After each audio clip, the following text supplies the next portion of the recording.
What is going on, guys? Echo here, and today the Battlefield Hardline beta released on, I think, all the platforms: PC, 360, PS3, PS4, and Xbox One. So I downloaded it last night, or preloaded it, whatever, and played it a little bit today. For that, last week there was a sale on Battlefield 4 Premium. It was like $25, so I picked that up because, you know, I don't really like Call of Duty this year, and started playing with some of my buddies, and I really enjoy it. I've always liked Battlefield, you know, but I've never had people to play it with, so picked that up, found some people to play with. It was fun, and then I didn't even know the beta was coming out until they put it on the home screen. But all that's besides the point. Okay, beta, my thoughts, this is my impressions after playing a little bit of Battlefield 4 and playing like every Call of Duty every year. Now, let me preface this by saying I only played like 7, 8 matches. We won about half of them, and the most kills I got in the game was like 7. So this is a very early impression, but I don't like it.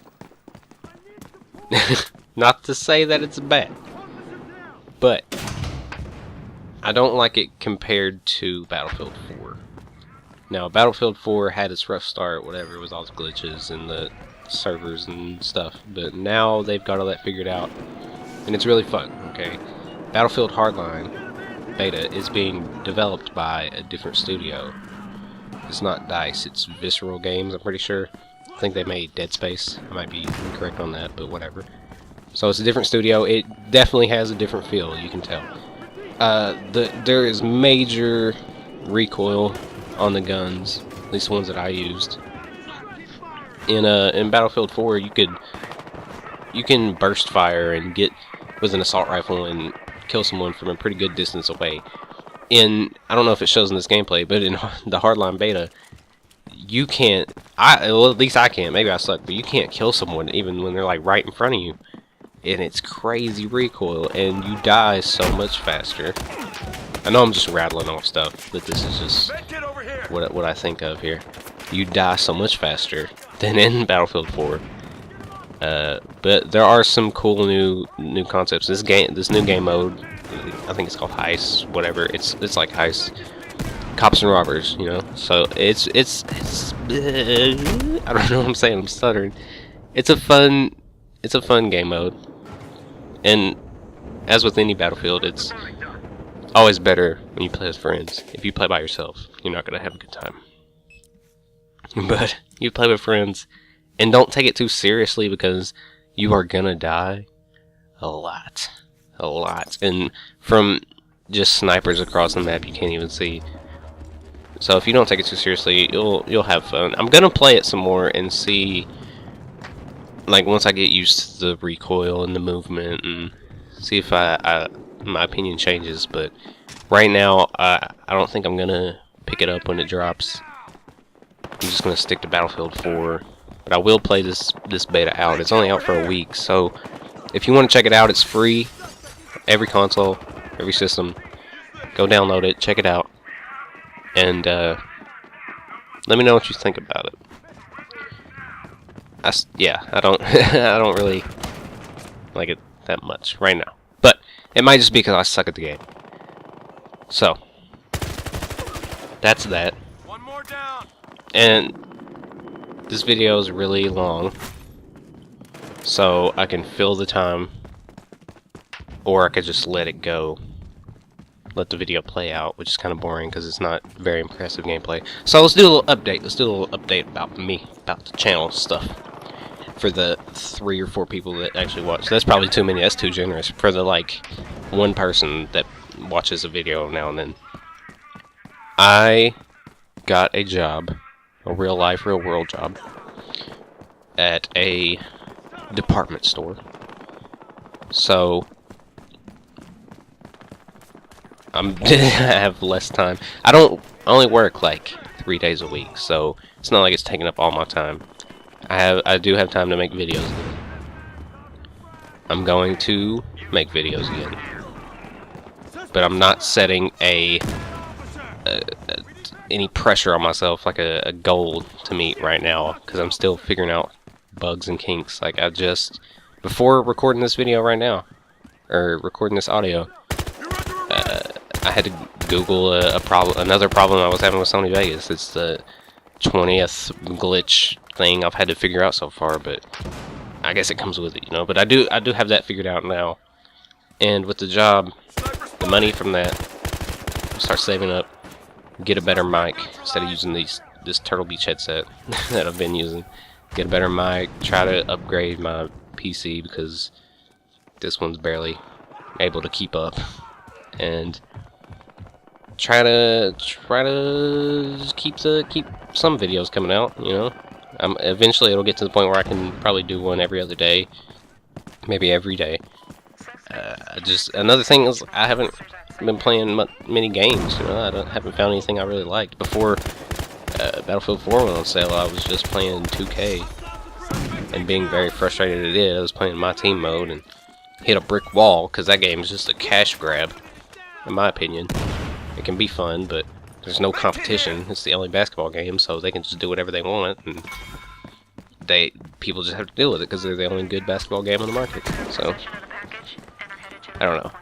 Now that I have Battlefield 4, I'll probably do some videos in that, some like team communication stuff, because it's a lot of fun.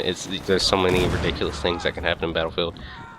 The sale is over for gold members. It was like $25 for premium and the game digitally, which sucks that it's over. But you can still pick up the base game for like 20 bucks, and I highly recommend you do that if you're sick of Call of Duty. And since we're in a drought right now, there's nothing really to play. I would suggest picking that up, and let me know if you do. We'll play. Hit me up. We'll play. I love play. I said play like 4 times wrong. I love playing with people, playing games, having fun, laughing. So this video's all over the place. I apologize. We're only halfway through. Okay. What else? This is horrible commentary. I should have wrote some stuff down. Let's talk some NBA stuff, I guess. The All-Stars were announced last Thursday, All-Star reserves, and the week before that, the starters were announced, and the fans did a pretty good job voting people in, except there were two starters I did not agree with, and that is Kobe Bryant and Carmelo Anthony. Now, Kobe's injured, so he did get replaced, so that's rectified. But Melo, I think they're worse than the Sixers right now, which is one of the worst teams in the league. And he got voted in as a starter. Now, I know the All-Star game is in New York, and it's a home fan thing, but he has not been playing like an All-Star. His team is terrible. He's been injured, and they're thinking about resting him for the rest of the year. He's not an All-Star starter. He could have been a reserve, I guess, but I just don't agree with that. But another argument is that there's not that many All-Stars in the East. You know, it's a weaker conference, so I guess people didn't have anyone else to vote for. But besides those two, I agree with most of the starters. The West was Steph Curry, Kobe Bryant, Blake Griffin, Anthony Davis, and Marc Gasol. Props to the fans for voting in Marc Gasol, because he's playing like an MVP, or he was earlier in the season, and usually fans just vote for legacy guys, the guys that have been All-Stars, and they didn't. And even in the East starters are Kyle Lowry, John Wall, LeBron, Melo, and Pau Gasol. And John Wall, Kyle Lowry, and Pau Gasol are all big surprises to be voted in. So, props to the fans. The reserves on both sides, they're pretty good, I guess. The Western Conference,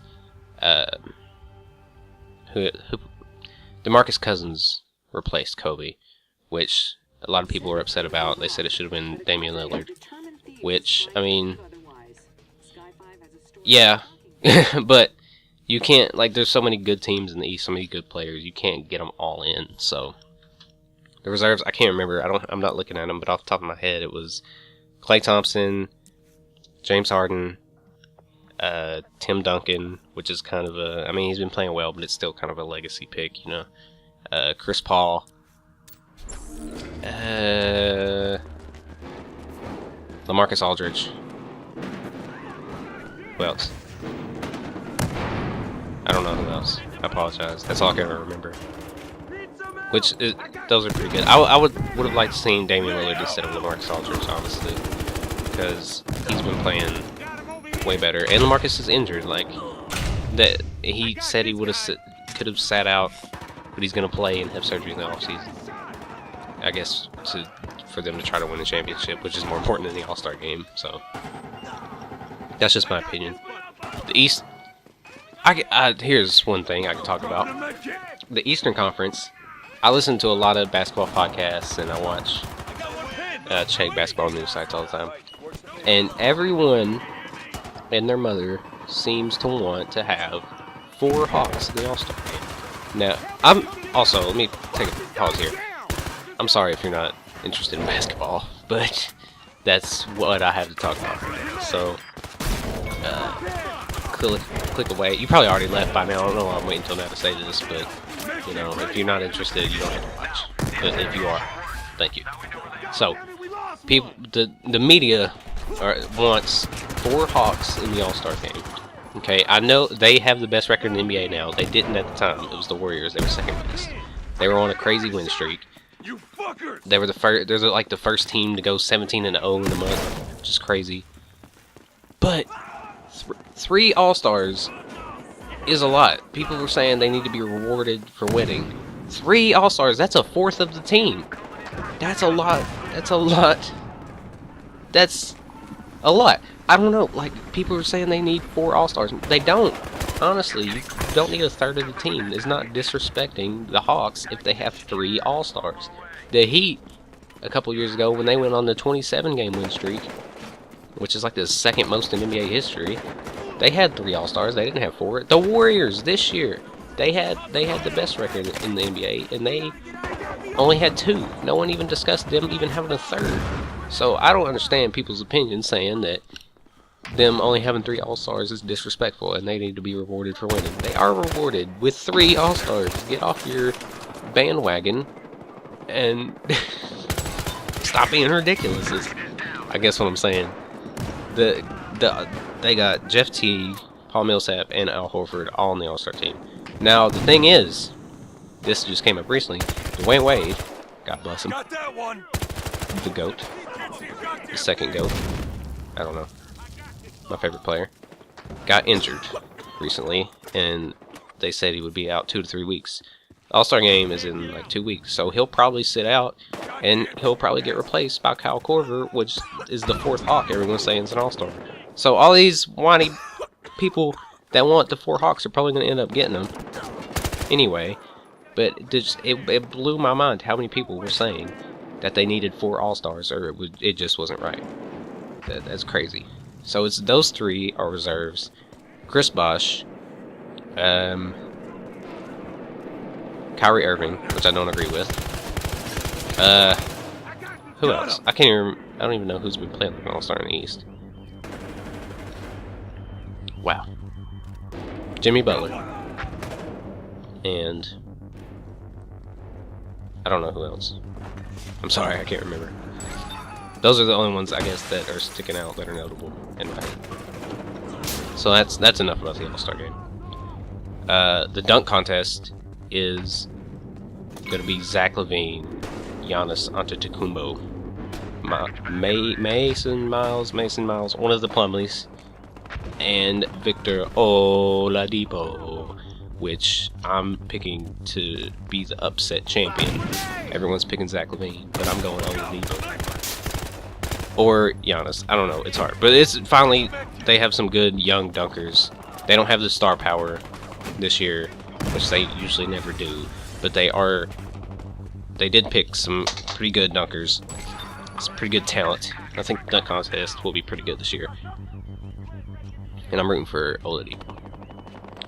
the 3-point contest. I'm just gonna cover every event for NBA All-Star Weekend. Yay! 3-point contest is stacked, man. It is Steph Curry, Klay Thompson, Kyrie Irving, Wesley Matthews, JJ Redick, and Kyle Korver. Those are some deadly shooters, dude. And Steph Curry said recently in like a interview that he was gonna compete in the All-Star, not the All-Star game, the 3-point shootout every year until he wins it. He said he was salty about losing, and that is awesome, in my opinion, for him to have that attitude. So, that's my take on Battlefield, Hardline Beta, and the NBA All-Star Weekend. So, video's almost over. I ran out of things to talk about.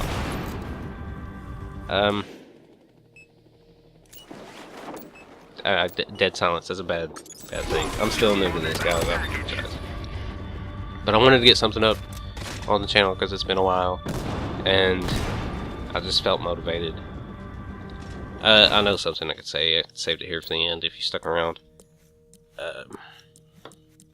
Yesterday, I got on Twitter and got the news that I don't know if you watch Rooster Teeth stuff or not, but Monty Ohm, the creator of Ruby, and he worked on Red vs. Blue for Rooster Teeth, passed away on Sunday, and I never met him, but it really tore me up knowing that happened, and just, it's crazy how someone I never met, or he never knew that I existed, could have such an impact on me. And I just wanted to say that he was a big inspiration, and that my condolences go to his friends and family. And if there's someone in your life that you love, make sure to tell them that and hug them a little tighter, because life is short and you never know what's gonna happen. I don't know. I'm sorry, I'm lost for words. But thank you for watching.